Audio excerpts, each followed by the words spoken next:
درود شریف کے فضائل۔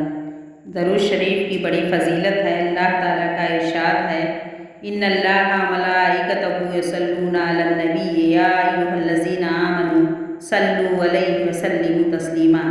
سورہ احزاب۔ اللہ اور اس کے فرشتے نبی کریم صلی اللہ علیہ وسلم پر رحمت بھیجتے ہیں۔ اے ایمان والو، تم بھی اپنے نبی صلی اللہ علیہ وسلم پر درود بھیجو۔ رسول اللہ صلی اللہ علیہ وسلم کا فرمان ہے، جو شخص مجھ پر ایک مرتبہ درود بھیجتا ہے، اللہ تعالیٰ اس پر 10 رحمتیں نازل فرماتا ہے اور اس کے 10 گناہ معاف ہوتے ہیں اور 10 درجے بلند ہوتے ہیں۔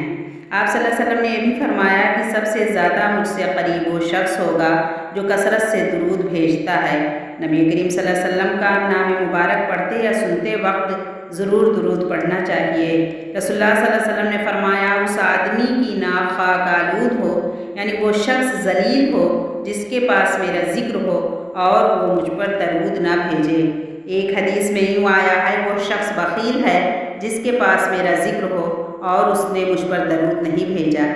جب اللہ تعالیٰ سے دعا مانگی جائے تو پہلے اللہ کی حمد و ثنا کی جائے، اس کے بعد درود پڑھ کر دعا کی جائے اور دعا ختم کرنے کے بعد پھر اللہ کی حمد و ثنا کی جائے اور نبی کریم صلی اللہ علیہ وسلم پر درود بھیج کر دعا کی ختم کی جائے تو یہ دعا کی قبولیت کا باعث ہوگا۔ حضرت عمر رضی اللہ تعالیٰ عنہ کہتے ہیں کہ جب تک نبی کریم صلی اللہ علیہ وسلم پر درود نہ بھیجو گے، تمہاری دعائیں آسمان اور زمین کے درمیان معلق رہیں گی، یعنی لٹکی رہیں گی۔ درود پڑھنے سے دعا قبول ہوتی ہے۔ جمعہ کے دن کثرت سے درود پڑھنے کا حکم آپ صلی اللہ علیہ وسلم نے دیا ہے۔